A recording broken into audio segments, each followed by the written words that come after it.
Hello everyone, my name is Mohammed Al-Ahmadi and today I will be talking about our paper UI Screens Identification and Extraction from Mobile Programming Screencasts. This is a collaborative work with Abdul Karim Kurmi and my advisor, Professor Sonia Hayduk at Florida State University.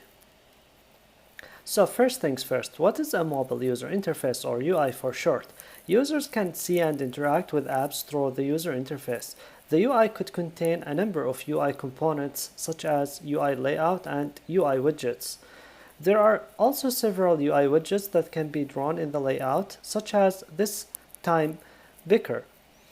Each widget can have different attributes such as its position, color, shape, etc. So, if you are a mobile programmer and interested in designing something that looks like this UI, there are some search engines where you can see some examples of mobile UIs based on your search. However, these search engines do not show you how to design the UI of interest. They just show you a picture of the UIs. On the other hand, with mobile programming screencasts, you can see how a developer incrementally builds a mobile app, and you can follow along the narrator to replicate what they are doing. There are more and more programming screencasts, as it's often easier for programmers to record videos than to prepare detailed text-based document. Moreover, videos are generally very effective means to deliver information. YouTube hosts thousands of videos related to mobile development, which we can leverage to help developers designing mobile UI. With the vast amount of mobile programming screencasts hosted on YouTube, where every day new videos are added, it's very challenging to find a particular video of interest.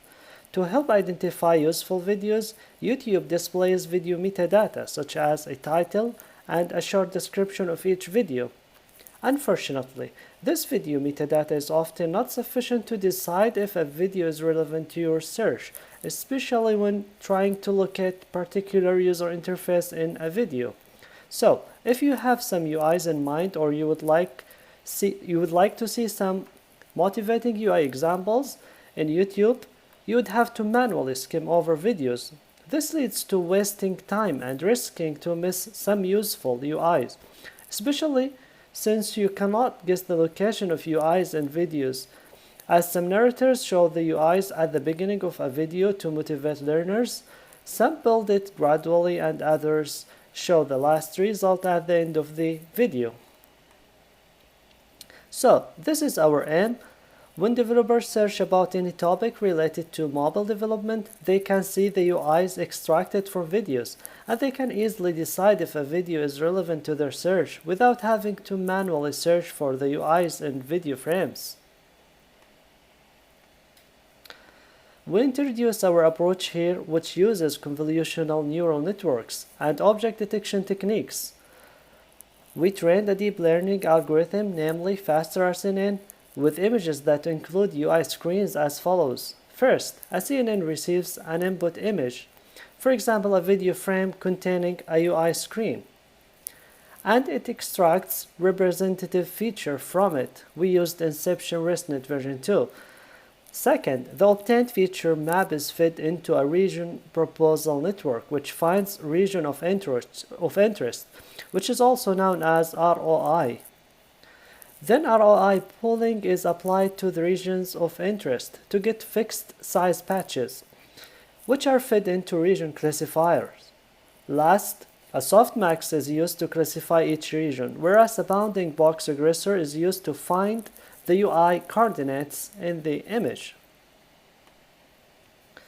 To train object detector, we need to collect training data. As we are targeting video tutorials, we manually collected a set of 1,000 videos from YouTube.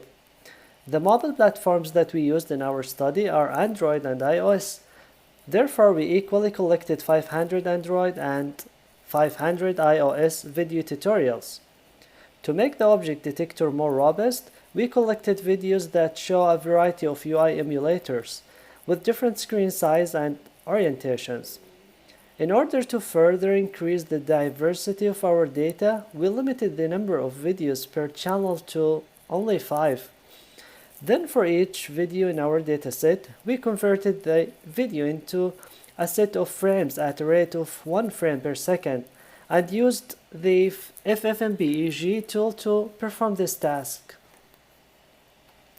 According to a recent study, programming video tutorials are much more static than other types of videos, which can lead to many duplicate frames being extracted. To reduce the number of duplicate frames that need to be processed, we aim to keep only distinct video frames in each tutorial. To detect distinct frames, we used a feature extractor, namely serve, to identify the key points in each frame. These key points are selected at distinctive locations in the image, such as corners and blobs. For each key point, serve assigns feature vectors, or it's called descriptors. These descriptors have to be distinctive and at the same time robust to noise and invariant to rotation, scaling, and translation. To quantify the similarity between two frames, each key point in the first frame is compared to corresponding key point in the second frame, and they are considered match if the distance between them is less than a threshold. Frames are considered to be similar if the number of matched key points is greater than a threshold. After removing duplicates, the remaining frames were classified into UI, or user interface. This category includes the frames that contain at least one fully visible UI. Non-UI, or non-user interface. So this category includes the frames that do not contain any fully visible UI. So the next step was to manually identify and annotate the bounding boxes surrounding each UI screen in the frames. These bounding boxes are then used to train the object detector. Given the significant effort associated with manual labeling, we select a subset of the UI and non-UI for the bounding box annotation. So to ensure diversity and uniformity, we randomly selected 2 UI and other 2 non-UI frames from each video. As we had 1,000 videos in our dataset, we therefore ended up with 2,000 UI frames and 2,000 non-UI frames for the annotation. We manually annotated the UI frames with a bounding box that surrounds the UI screen. For the non-UI annotation, we set the bounding box to the entire frame. We performed an empirical evaluation of our approach looking at various aspects of it. The first research question we aimed to answer is, how accurate is our approach at classifying UI frames and locating UI screens in mobile programming screencast? To answer this question, we trained the object detector on a total of 4,000 frames, which include 2,000 UI and 2,000 non-UI frames. We performed 10-fold cross-validation, where we split the data in each fold into training, validation, and testing sets.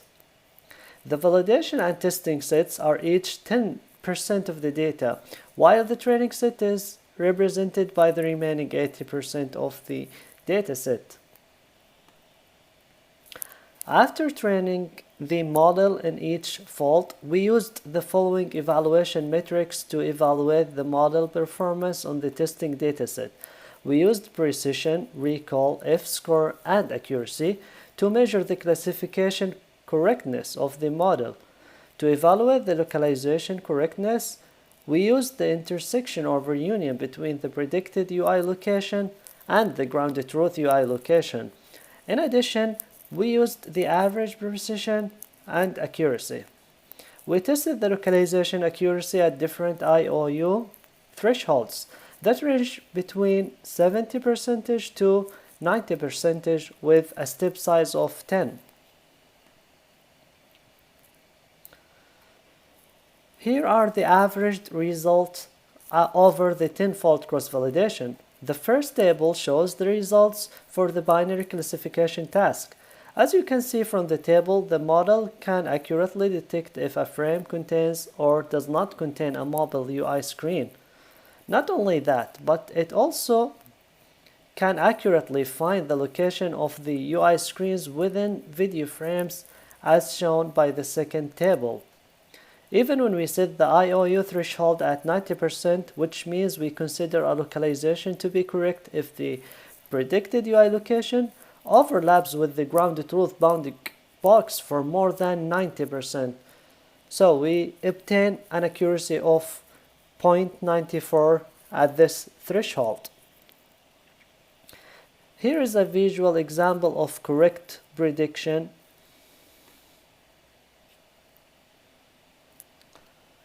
The second research question we aimed to answer during our evaluation was, to what extent are the extracted UI screens considered unique and sufficient by developers?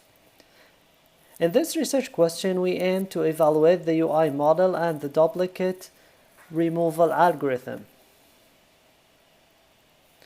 So the last question we formulated concerns the perceived usefulness of seeing UI screens below video. To answer the last two research questions, we conducted a user study. In this user study, we used a newly collected set of 50 programming screencasts. For each video, we extracted the UI screens using our model and removed duplicate UIs. Then we show one Android and one iOS video with their extracted UIs to each user.